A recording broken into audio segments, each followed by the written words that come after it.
Hi అండి. నేను మీ రాఘవరావుని.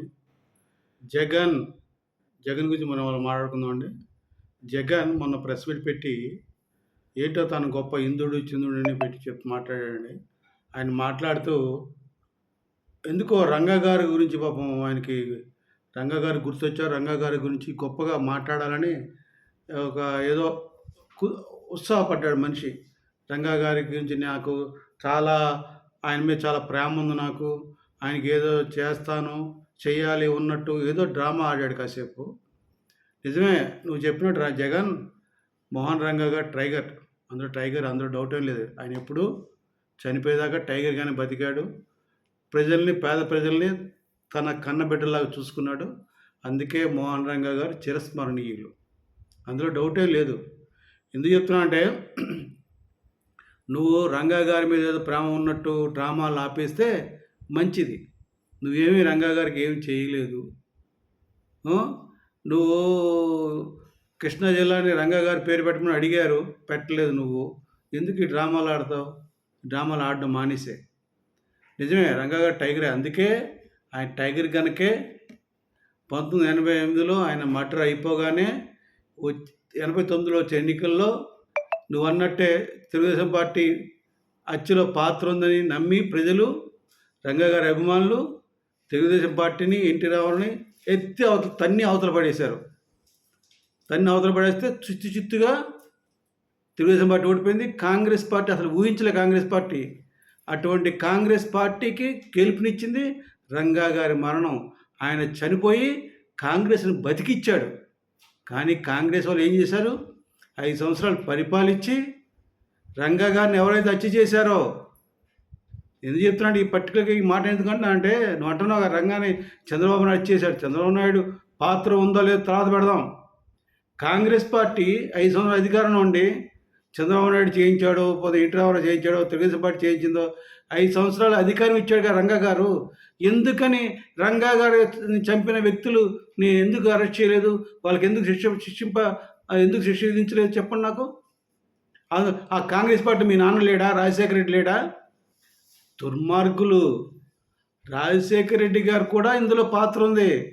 నేను ఎవడు చెప్తున్నా జగన్ మోహన్ రంగా గారు అటువంటి నిజాయితీపరుడు, పేదల పట్ల చాలా పెన్నిదిగా ఉండి పేదలను తన సొంత బిడ్డలు చూసుకునేటువంటి మంచి వ్యక్తి. రాజకీయాలకు వస్తే మీలాంటి స్వార్థపరులు, మీ నాన్న లాంటి స్వార్థపరులు, తెలుగుదేశంలో స్వార్థపరులు వీళ్ళందరికీ, అటు తెలుగుదేశం కావచ్చు, కాంగ్రెస్ కావచ్చు, అప్పుడు నీ పార్టీ పెట్టలేదులే, కమ్యూనిస్ట్ పార్టీలు కావచ్చు, లోక్సత్తా కావచ్చు, చాలా ఉన్నాయి పార్టీలు. అప్పుడు పార్టీలు లోక్సత్తా కూడా లేదనుకుంటే అప్పుడు ఎట్ ద టైం ఎన్నో ఉన్నాయి పార్టీలన్నీ కలిపి. వాళ్ళందరూ కూడా ఇండైరెక్ట్గా రంగా గారు ఉంటే ఆయన మన పబ్బం గడవదు, మనం ఏమి చేసుకోలేము, మనం దోచుకోలేము అని అందరూ కలిసికట్టుగా రంగా గారి చావు కారకులు. ఇది సత్యం. ఇది ఒక బెదవాడలో పుట్టి పెరిగిన వ్యక్తిగా నేను చెప్తున్నా. ఈ హత్య వెనుక అందరూ హస్తం ఉంది. అందులో శిరీష్ రాజు హస్తం ఉంది, రాజశేఖర్ హస్తం, వీళ్ళందరూ హస్తం ఉంది. ఇవన్నీ వాస్తవాలు. ఇవి బెదవాళ్ళు ఎవరిని చెప్తారు. కానీ మీ నాన్న కాంగ్రెస్ పార్టీ 5 సంవత్సరాలు ముఖ్యమంత్రులుగా చేశారు. కోట్ల రెడ్డి నిధులు జనార్దన్ చేసి కాపులకు అన్యాయం చేశారు. రంగా గారిని హత్య చేసిన వ్యక్తిని బయట పెట్టలేదు. అందుకనే అదే రంగా గారి అభిమానులు, రంగా గారి భక్తులు కాంగ్రెస్ పార్టీని ఓడించి మళ్ళీ తెలుగుదేశం పార్టీ గెలిపించారు. అప్పుడు కాంగ్రెస్ తెలుగుదేశం రెండే ఉన్నాయి. కమ్యూనిస్టులు లేరు. అప్పుడు కమ్యూనిస్టులు ఉన్న ప్రాబల్యం లేదు. కమ్యూనిస్టులు తెలుగుదేశం పార్టీ కలిసి ఉండేది, కాంగ్రెస్ పార్టీ కలిసి ఉండేది. వాళ్ళు దొంగలు కమ్యూనిస్టులు. ఒకసారి తెలుగుదేశం పార్టీ పొత్తుంటారు, ఒకసారి కాంగ్రెస్ పొత్తుంటారు. ఎందుకంటే వాళ్ళకి ఎవరి సీట్లు ఎక్కువ ఇస్తాడా, వాళ్ళకి డబ్బులు ఎక్కువ ఇస్తాడా అటువైపు వెళ్తారు. కానీ ఒక అటువంటి వ్యక్తిత్వం లేదు కమ్యూనిస్ట్ పార్టీకి. అందుకే తిరిగి వేరే గత్యంతరం లేక, వేరే కాంగ్రెస్ పార్టీకి ఓటు వేయలేక మళ్ళీ తిరిగి తెలుగుదేశం పార్టీని గెలిపించారు. కానీ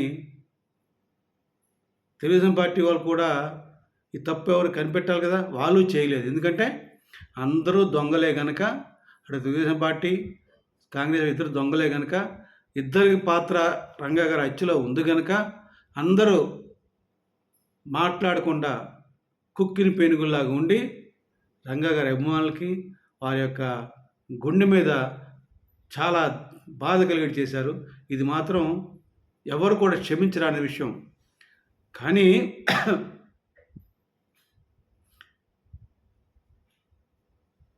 నువ్వు చెప్తున్నావు కదా, నీతులు చెప్తున్నావు కదా, ఎందుకు రంగా గురికి ప్రస్తావన తెచ్చిందంటే కాపుల గురించి మాట్లాడుతున్నావు. అంబటి రాంబాబు మాట్లాడినా ఎవడు పట్టించుకోవట్లేదు, పేరు నాని మాట్లాడిన ఎవడు పట్టించుకోవట్లేదు, రోజా మాట్లాడిన ఎవడు పట్టించుకోవట్లేదు. కనుక పవన్ కళ్యాణ్ గారు అంటే కాపులకు చాలా ఇష్టం కనుక ఏదో రకంగా కాపులను దగ్గర తీసుకోవాలి. నువ్వు ఈ కొత్త ఈ డ్రామా ఆడుతున్నావు. రంగా గారు చాలా టైగర్ అని.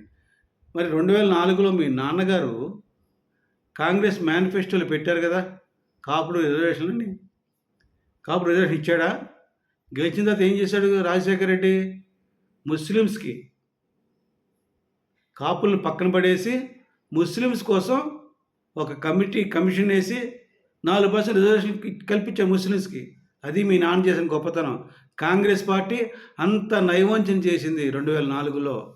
అప్పుడు ఏ నాయకుడు మాట్లాడాలి, ఏ కాపు నాయకుడు మాట్లాడాలి. ఇప్పుడు చించుకుంటాను, నేను కాపు నాయకుడిని, నేను తొక్కతోలని తెగ మాట్లాడుకుంటున్నారు కదా ఈ దరిద్రపు కాపు నాయకులు, కాపు లీడర్లో. ఆ రోజు ఏమయ్యారు? ఆ 2004లో రంగ గెలవడం కారణం కాపులు కదా, రిజర్వేషన్ ఇస్తాననే కదా ఓటేశారు. అప్పుడు ఎందుకు అది దొంగ రాజశేఖర రెడ్డి కాపుల గురించి ప్రస్తావించకుండా ముస్లిమ్స్ కోసం కమిషన్ వేసి ఆ కమిషన్ రిపోర్ట్ ప్రకారం వాళ్ళకి 4% రిజర్వేషన్ ఇచ్చాడు కదా. ఇది తెలిసి కూడా కాపు నాయకులందరూ అన్నీ మూసు కూర్చున్నారు కదా. ఒక్కడన్నా మాట్లాడా? మాట్లాడరు.